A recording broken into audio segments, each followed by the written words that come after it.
보증금 800만 원이 필요합니다. 그 말이 귀를 때렸습니다.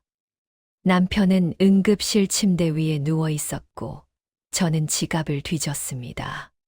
손이 떨렸어요. 카드는 2장뿐이었습니다. 한 장은 한도가 꽉 찼고, 다른 한 장은 비밀번호조차 생각나지 않았습니다. 응급실 형광등이 너무 밝았어요.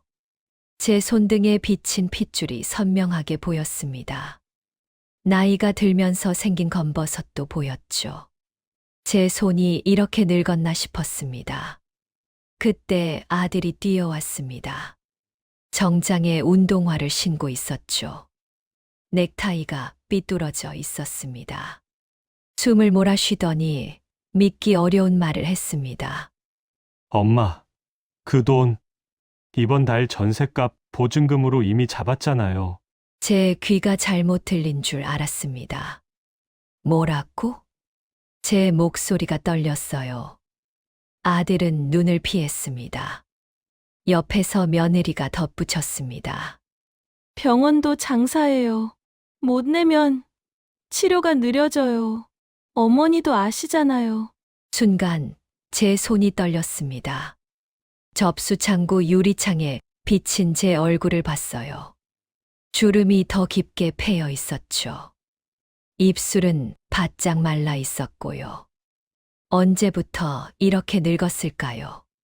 저는 천천히 고개를 돌려 며느리를 쳐다봤습니다. 그 눈빛엔 조급함만 가득했어요. 걱정이 아니라 불편함이었습니다. 저는 단호히 말했습니다.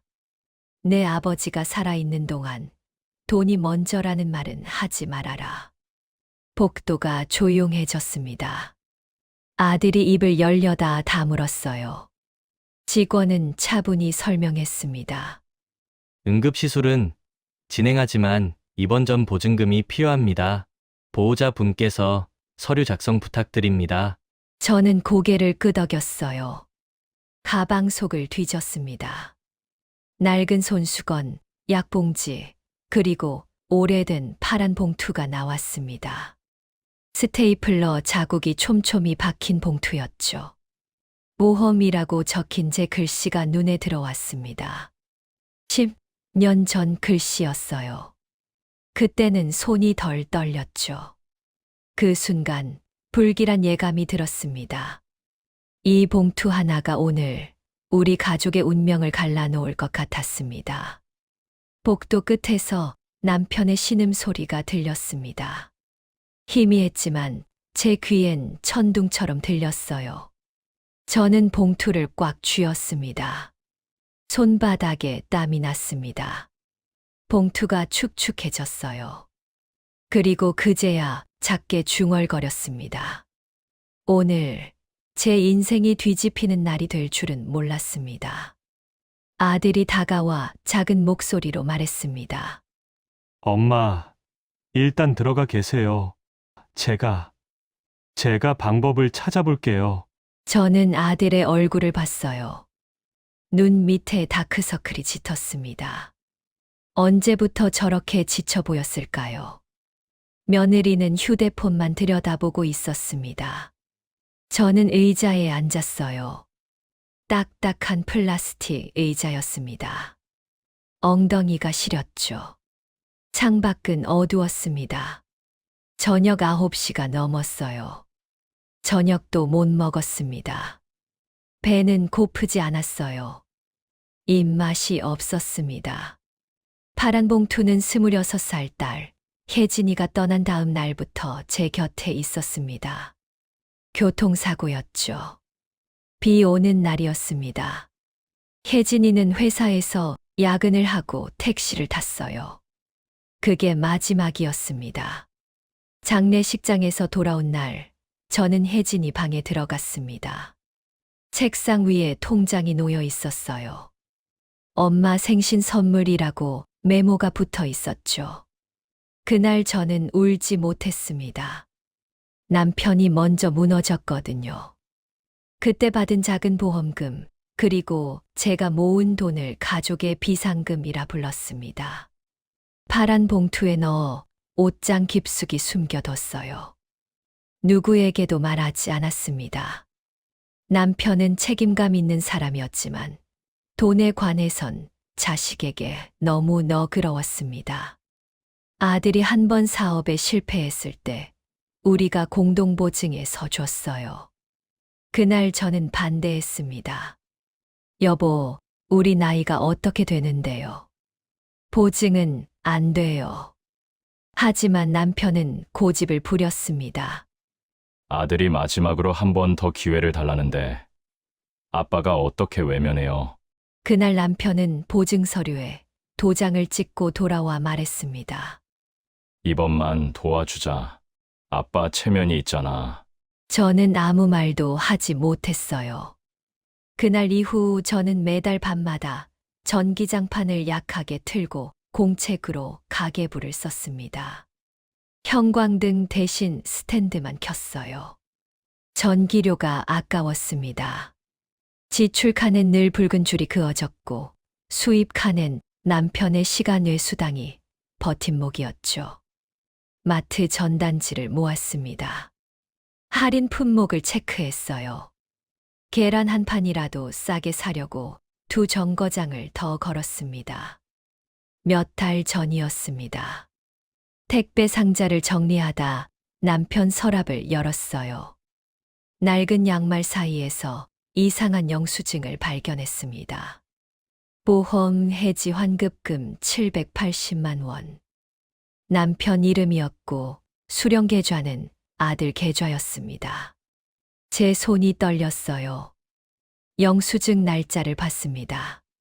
석 달 전이었어요. 저는 남편에게 묻지 못했습니다. 그날 저녁 남편이 거실 소파에 앉아 있었어요.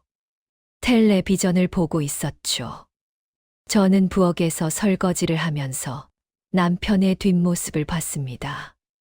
어깨가 축 처져 있었어요. 예전보다 훨씬 작아 보였습니다. 그날따라 남편이 말했죠. 허리만 좀 펴면 괜찮아. 그 말이 이상하게 마음을 막았습니다. 허리가 안 좋다는 건 알고 있었어요. 하지만 그렇게까지 심한 줄은 몰랐습니다. 오늘 응급실 의자에 앉아 봉투를 쥔 채 생각했습니다. 남편의 어깨가 말라갔던 이유, 약 봉투가 자주 바뀌던 이유, 병원 진료, 예약 날짜를 적어둔 메모, 그리고 아들의 다급한 숨소리. 모든 게 한 줄로 이어졌습니다. 혹시 남편의 보험을. 제 가슴이 내려앉았습니다. 손끝이 차가워졌어요. 병원 복도에 앉아있던 며느리가 저를 쳐다봤습니다. 그 눈빛엔 미안함이 없었습니다. 오히려 불편함이 있었죠. 마치 왜 이렇게 일이 커졌냐는 표정이었어요. 저는 조용히 일어났습니다. 다리에 힘이 없었습니다. 휘청거렸어요. 벽을 짚고 걸었습니다. 아들을 찾아야 했습니다. 진실을 들어야 했습니다. 복도 끝에서 아들이 통화하는 모습이 보였어요. 새벽 2시였습니다. 병동 앞 복도는 소독약 냄새로 가득했습니다. 코끝이 찡했어요. 저는 휴게실로 갔습니다. 형광등이 깜빡거렸죠. 봉투를 열었습니다. 손이 떨려서 제대로 펴지지 않았어요. 서류를 하나씩 꺼냈습니다. 질병특약 변경 신청서, 해지 동의서, 대리인 접수. 대리인 칸엔 아들 이름이 또박또박 적혀 있었습니다. 비고란엔 가족관계증명서 첨부라고 적혀 있었어요. 마지막 장엔 남편의 도장이 선명했죠. 그런데 이상했습니다. 저는 안경을 고쳤었어요. 가까이 들여다봤습니다. 남편 도장의 가장자리, 잉크가 조금 번진 자국이 있었어요. 그 번짐은 제가 아는 남편의 도장과 달랐습니다. 남편은 도장을 찍을 때 항상 휴지로 한 번 닦았어요. 깔끔한 사람이었죠. 그런데 이 도장은 그냥 찍은 것처럼 번져 있었습니다. 제 손이 또 떨렸습니다. 서류 날짜를 봤어요. 석 달 전 그날이었습니다. 남편이 허리가 아프다고 말하던 그날이었어요. 복도 끝에서 아들의 목소리가 들렸습니다. 응. 이번에만 매워. 월말 지나면 들어올 돈 있어. 그 말에 제 심장이 덜컥했습니다. 이번에만 일하는 말. 몇 번을 들었을까요? 사업 실패했을 때도, 빚 독촉 받을 때도, 전세 올릴 때도. 늘 이번만이었습니다. 저는 복도로 나갔어요. 아들은 창문 쪽에서 통화를 하고 있었습니다. 등을 돌리고 서 있었죠. 저는 다가가 조용히 물었습니다. 내가 처리했니? 내 아버지 보험. 아들이 화들짝 놀라며 돌아봤어요. 핸드폰을 내렸습니다. 엄마, 대답해. 제 목소리가 낮게 깔렸습니다. 아들은 잠시 망설이더니 말했습니다. 아버지가 동의하셨어요. 필요한 데가 있어서. 엄마도 알잖아요. 전세 올려야 하는 거. 저는 손에 든 서류를 흔들었습니다. 이게 동의야? 이 도장 자국 좀 봐. 내 아버지가 직접 찍은 게 맞아. 아들의 표정이 굳었습니다. 입술을 깨물었어요. 엄마, 그게 급한 일이어서. 이건 해지가 아니라 보호막을 벗기는 일이야. 제 목소리가 떨렸습니다. 아빠 몸 상태 알면서 왜 그랬니? 당뇨에 고혈압에 허리까지. 이제 무슨 일 생기면 어떡하려고. 아들은 눈을 피했습니다. 고개를 숙였어요. 엄마, 우리가 다 책임질게요. 제가 이번에 프로젝트 마무리하면 보너스 나와요. 그걸로. 그 말은 쉬웠습니다. 책임의 무게를 모를 때 누구나 하는 말이죠. 저는 창밖을 봤어요. 어둠만 가득했습니다. 그때 며느리가 다가왔습니다. 손에 커피캔을 들고 있었어요. 어머니, 저희도 애가 있어요. 학원비에 전세 대출이자에 한 달에 100만 원씩 나가요. 저는 며느리를 쳐다봤습니다. 그래서 시아버지 목숨을 담보로 잡은 거야? 며느리의 얼굴이 하얗게 질렸어요. 저는 그 말을 끊고 천천히 말했습니다. 네 남편이 한 일을 지금 메우지 않으면 그 아이가 언젠가 똑같은 말을 듣게 될 거다. 나도 살고 봐야지. 그 말이 얼마나 서늘한지 오늘 배웠습니다. 침묵이 흘렀습니다. 복도에 있던 다른 보호자가 힐끔 쳐다봤어요. 저는 목소리를 낮췄습니다. 너희한테 물어볼게. 내 아버지가 쓰러진 게 오늘이 처음이야? 아들이 고개를 들었어요. 엄마, 그게. 대답해. 처음이야, 아니야? 두 번째예요. 제 다리에 힘이 풀렸습니다. 벽에 기댔어요. 언제? 한 달 전에 새벽에 화장실에서 쓰러지셨어요. 제가 바로 모시고 갔는데 검사하려면 돈이 필요하다고. 그래서 보험 환급금으로 일단 메우고 검사는 나중에 하기로. 제 입술이 떨렸습니다. 나중은 없어. 오늘이 나중이야. 저는 결심했습니다. 감정으로는 집안을 못 지킨다고요. 눈물로도, 한숨으로도, 후회로도 안 됩니다. 이 순간부터는 숫자와 서류, 그리고 제 이름으로 싸워야 했습니다. 저는 서류를 다시 봉투에 넣었어요.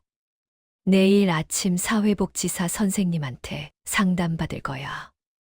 너도 같이 가. 엄마, 말대꾸하지 마. 내가 벌인 일이야. 내가 책임져야지. 아들은 고개를 끄덕였습니다. 며느리는 입술을 깨물고 있었어요. 저는 휴게실 의자에 앉았습니다. 등받이에 기대니 온몸이 무너지는 것 같았어요.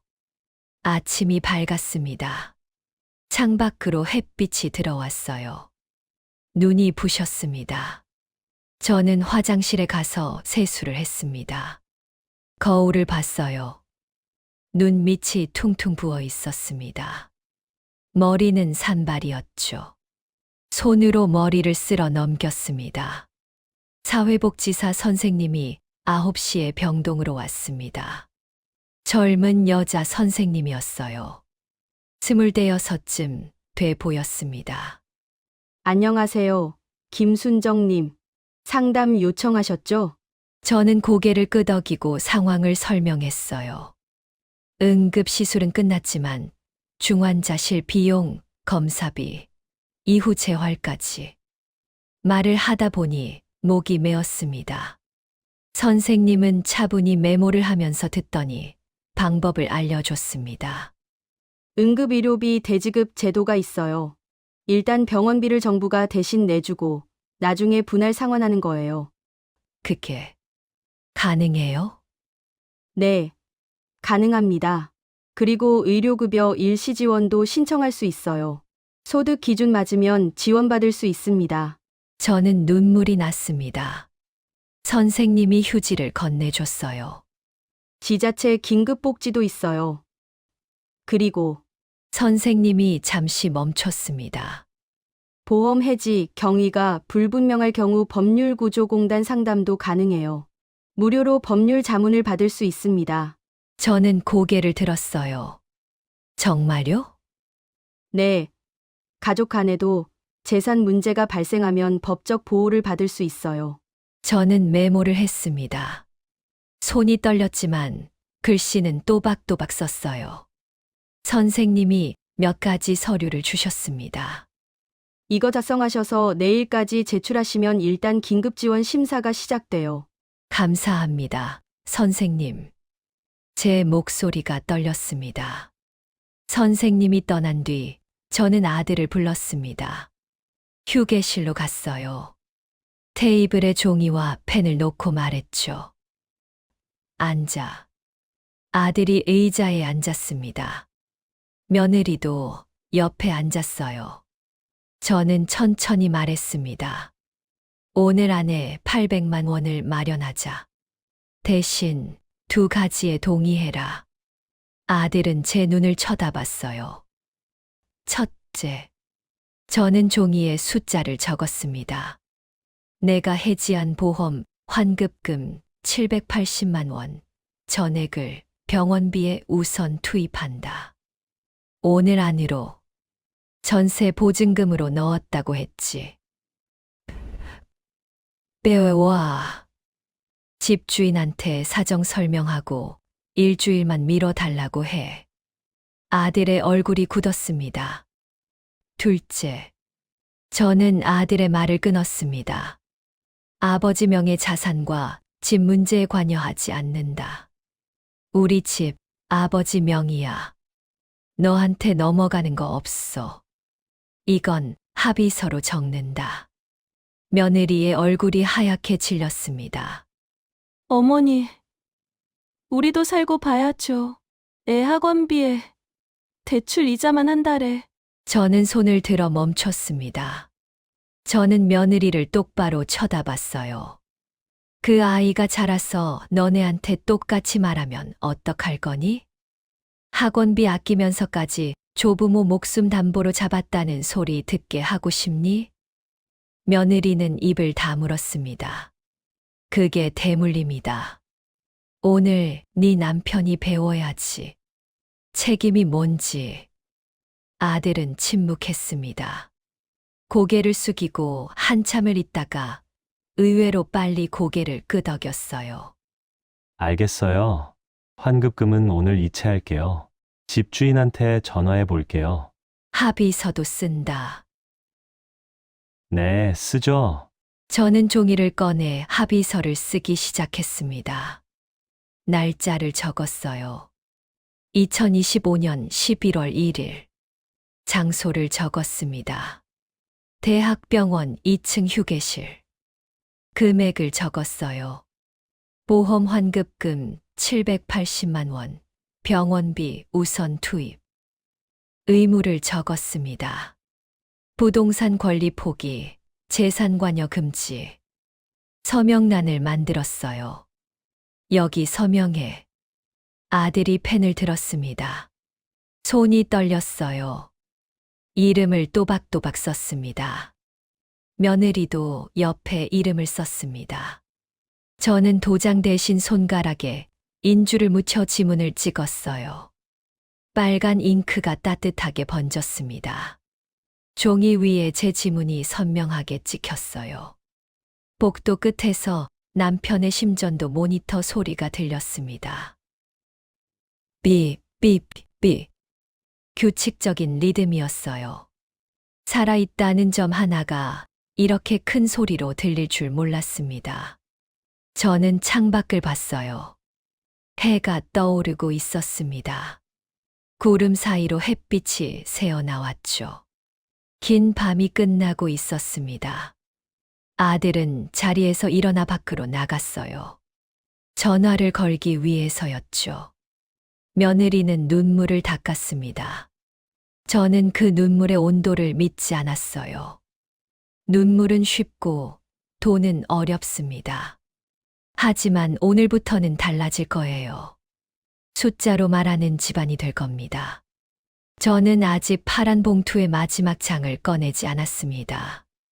병실 침대 옆에 앉아 봉투를 무릎에 올려놓았어요. 남편은 산소 마스크를 쓰고 잠들어 있었습니다. 숨소리가 들렸어요. 가쁘지만 규칙적이었습니다. 저는 봉투를 열고 노트를 꺼냈어요. 혜진 장학금이라고 적은 페이지가 나왔습니다. 딸이 떠난 후 딸 이름으로 매달 10만 원씩 모으던 돈. 제 통장에서 빠져나간 작은 금액들이 쌓여 있었습니다. 10년 동안 모았어요. 1200만 원이 됐습니다. 처음엔 딸의 장학금을 만들려고 했어요. 어려운 학생들을 돕고 싶었습니다. 하지만 그렇게 하지 못했어요. 아들의 빚이 생겼고, 남편의 병원비가 나갔고, 집 보수비가 들어갔습니다. 그래도 이 돈만큼은 지켰어요. 딸의 이름이 적힌 돈이었으니까요. 오늘 그 돈을 처음으로 꺼낼까 했어요. 손이 통장을 향해 갔습니다. 그런데 멈췄습니다. 딸의 이름을 더럽히고 싶지 않았어요. 혜진이는 살아생전 동생을 아꼈습니다. 중학생 때부터 아르바이트를 해서 동생 학원비를 댔어요. 대학 때도 과외를 해서 동생 책을 사줬죠. 하지만 동생이 책임을 배우지 못한 채 그 돈을 쓰는 건 혜진이가 원하는 게 아니었어요. 저는 노트를 덮었습니다. 그때 중환자실 문이 열렸습니다. 담당이가 들어왔어요. 보호자분? 저는 일어났습니다. 네, 저예요. 수술은 잘 됐습니다. 의사는 차트를 보면서 말했습니다. 심근경색이었어요. 다행히 골든타임 안에 오셔서 스텐트 시술 성공했습니다. 다만 이후 관리가 중요해요. 네, 약을 꾸준히 드셔야 하고 무리하면 안 됩니다. 재활 치료도 필요하고요. 저는 고개를 끄덕였습니다. 의사가 나간 뒤 아들이 들어왔어요. 작은 목소리로 말했습니다. 엄마, 미안해요. 그 눈빛은 어린아이 같았습니다. 사업 실패했을 때처럼, 빚 독촉 받을 때처럼. 늘 그랬어요. 미안하다고 말하고 똑같은 실수를 반복했죠. 저는 차갑게 묻고 싶었어요. 왜 몇 번이나 누구에게 배웠길래. 그러나 한 문장만 남았습니다. 미안하다는 말은 좋다. 저는 천천히 말했습니다. 하지만 책임은 숫자로 남겨둬라. 말로 하는 미안함은 공짜야. 숫자로 증명해. 아들은 고개를 숙였어요. 저는 지갑에서 제 통장을 꺼냈습니다. 메모란에 작은 글씨로 한 줄을 적었어요. 딸 이름 아래에 작은 별표를 그리며 적었습니다. 남편 재활치료, 선지출 300만 원예진 몫은 손대지 않음. 그리고 아들에게 말했습니다. 환급금 780만 원에 내가 300만 원 보탠다. 그럼 1080만 원이야. 엄마, 들어. 병원비 800만 원 내고 나머지는 약값이랑 재활비로 쓴다. 하지만 그 돈으론 부족해. 저는 종이에 계산을 했습니다. 앞으로 석 달간 약값, 한 달에 30만 원. 재활치료비, 한 달에 50만 원. 석 달이면 240만 원이야. 아들이 입술을 깨물었어요. 나머지 500만 원은 내가 채워라. 어떡해요? 환급금으로 모자라면 네 통장에서 보태고 카드 돌려막기 하지 말고 제대로 마련해와. 저는 숫자를 다시 적었습니다. 다음 달부터 네 아버지 약값은 네가 낸다. 매달 30만 원. 합의서대로. 아들은 고개를 숙였어요. 알겠습니다. 며느리가 문 밖에서 들어왔습니다. 눈이 빨갛게 부어 있었어요. 어머니, 저희가 정말 죄송합니다. 며느리는 눈물을 닦았죠. 하지만 이번엔 조금 달라 보였습니다. 부끄러움이 섞인 눈물이었어요. 변명이 아닌 반성의 눈물. 저는 며느리의 손을 잡았습니다. 힘들었지. 며느리가 울음을 터뜨렸어요. 죄송해요. 어머니, 제가 남편을 너무 몰아붙였어요. 애 학원도 보내고, 집도 옮기고 싶고, 욕심이 많았어요. 저는 며느리의 등을 토닥였습니다. 알아. 다 알아. 하지만 욕심이 가족을 망가뜨리면 안 돼. 오늘부터 다시 시작하자. 저는 남편의 손을 잡았습니다. 차가웠어요. 하지만 맥박이 느껴졌습니다. 귓속말을 했습니다. 여보, 아직 끝난 게 아니에요. 우린 살아야 해요. 제 목소리가 떨렸습니다. 그리고 아이들에게 살아있는 법을 가르쳐야 해요. 미안하다는 말만으로는 안 돼요. 숫자로, 행동으로 보여줘야 해요. 그 말이 제 심장에 다시 불을 붙였습니다. 창밖으로 햇빛이 들어왔어요. 따뜻했습니다. 저는 파란 봉투를 다시 가방에 넣었어요. 딸의 이름은 여전히 지켜졌습니다. 혜진이가 살아있다면 이렇게 말했을 거예요. 엄마, 잘하셨어요. 사흘이 지났습니다. 남편은 일반 병실로 옮겨졌어요. 의식이 돌아왔습니다. 말은 어눌했지만 제 손을 꽉 쥐었죠. 저는 눈물이 났습니다. 괜찮아요, 여보. 살아있잖아요.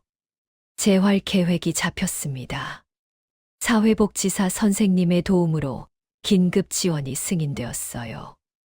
병원비 300만 원이 지원됐습니다. 아들의 환급금도 입금됐어요. 제 통장에서 300만 원을 빼서 병원에 납부했습니다. 합의서에 적힌 문장들이 현실이 되는 걸 보며 저는 깨달았습니다. 가족을 지키는 건 울음이나 미안함이 아니라 서류와 날짜와 책임이라는 것을요. 며칠 뒤 법률구조공단에서 연락이 왔습니다. 김순정님, 상담 신청하신 건으로 연락드렸습니다. 네, 말씀하세요. 대리인의 서류 처리 과정을 검토했는데 절차상 문제 소지가 있습니다. 본인 동의 없이 진행된 것으로 보여요. 제 손이 떨렸습니다. 그럼 어떻게 되나요? 보험사에 이의 제기를 할 수 있습니다. 환급금 회수나 재가입도 검토해 볼 수 있어요. 감사합니다. 저는 전화를 끊고 파란 봉투를 꺼냈습니다. 마지막 장이 남아 있었어요. 딸에게 쓰던 편지였습니다. 10년 전 혜진이가 떠난 날 밤에 쓴 편지. 혜진아, 엄마는 내 이름으로 돈을 모을 거야. 그 돈으로 누군가를 살릴 거야. 내가 살리지 못한 생명을 엄마가 살릴게. 다만 그 누군가가 책임을 배울 때까지는 기다리겠다. 저는 편지를 읽으며 울었습니다. 혜진이가 보고 싶었어요. 편지를 접어 다시 봉투에 넣었습니다. 혜진이의 이름은 여전히 지켜졌어요. 퇴원 날이었습니다. 남편은 천천히 걸었어요. 한 걸음 한 걸음이 조심스러웠습니다. 아들은 휠체어를 밀었고 며느리는 짐을 들었습니다. 손주는 학교에서 바로 집으로 올 거라고 했어요. 계단 앞에서 며느리가 휴대폰을 껐습니다. 오늘은 일 안 받을게요. 며느리는 프리랜서로 일했어요. 늘 전화가 울렸죠. 저는 며느리의 어깨를 토닥였습니다. 집에 도착했습니다. 현관에서 신발을 벗으며 저는 모두에게 말했어요. 오늘부터 매주 금요일 영수증을 본다. 아들이 고개를 들었어요.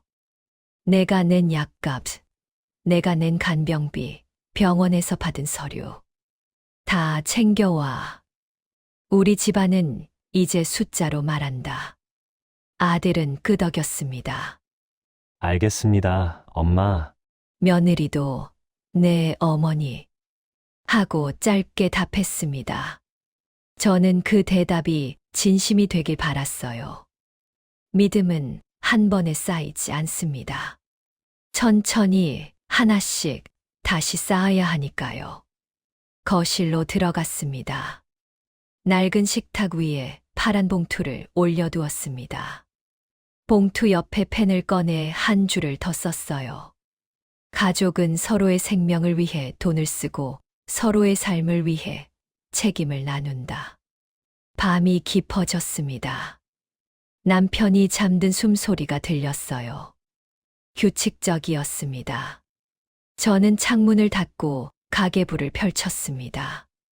오늘 날짜를 적었어요. 11월 4일. 수입 0, 지출 300만 원. 비고란에 남편 생명이라고 적었습니다. 숫자 옆에 작은 하트를 그렸어요. 그리고 조용히 속삭였습니다. 혜진아, 엄마는 아직도 배우는 중이야. 제 목소리가 떨렸습니다. 사랑은 울음이 아니라 지불이며 미안함이 아니라 책임이란 걸 내가 가르쳐 준 거야. 그 순간 모든 복선이 제 자리로 돌아왔습니다. 파란 봉투, 해지 서류, 합의서, 그리고 병원비 800만 원. 우리는 무너졌고 다시 세우는 중입니다. 그 과정이 부끄럽지 않도록 내일도 저는 식탁 위에 영수증을 펼칠 겁니다. 우리 가족은 오늘부터 숫자로 사랑을 증명할 거예요. 식탁 위 파란 봉투가 스탠드 불빛을 받아 반짝였습니다. 저는 남편의 숨소리를 들으며 눈을 감았습니다. 손주가 학교에서 돌아왔어요. 할머니, 현관문이 열렸습니다. 할아버지는요? 주무시고 계셔. 조용히 해. 손주가 가방을 내려놓고 저한테 왔어요. 할머니, 오늘 학교에서 수학 100점 맞았어요. 저는 손주를 안았습니다. 그래, 우리 손주 장했네. 손주는 제 품에 안겨 물었습니다. 할머니, 할아버지, 이제 괜찮아요. 응, 괜찮아질 거야. 우리 다 같이 잘 챙기면 돼. 손주가 고개를 끄덕였어요. 저도 용돈 모아서 할아버지 약 살게요. 제 눈에 눈물이 고였습니다. 고마워, 우리 손주. 저는 손주의 머리를 쓰다듬었어요. 이 아이가 오늘을 기억할까요? 아마 기억하겠죠. 그리고 자라서 부모가 되면 오늘 할머니가 한 말을 떠올릴 거예요. 가족은 숫자로 사랑을 증명한다. 내일은 금요일입니다. 첫 번째 영수증 점검일이죠. 아들이 약간 영수증을 가지고 올 겁니다. 며느리도 병원 서류를 챙겨 올 거고요. 저는 준비되어 있습니다. 식탁 위에 계산기를 올려뒀어요. 공책도 펼쳐뒀습니다. 내일부터 우리 가족의 새로운 역사가 시작됩니다. 숫자로 말하고 책임으로 증명하는 가족. 파란 봉투는 여전히 식탁 위에 있습니다. 딸의 이름이 적힌 그 봉투는 이제 우리 가족의 이정표가 됐어요. 길을 잃었을 때 돌아올 곳. 저는 봉투를 한 번 더 쓰다듬었습니다. 혜진아, 지켜봐줘. 엄마가 잘하고 있는지. 창밖에 별이 떴습니다. 유난히 밝은 별 하나가 반짝이고 있었어요. 저는 그 별이 혜진이라고 믿고 싶었습니다.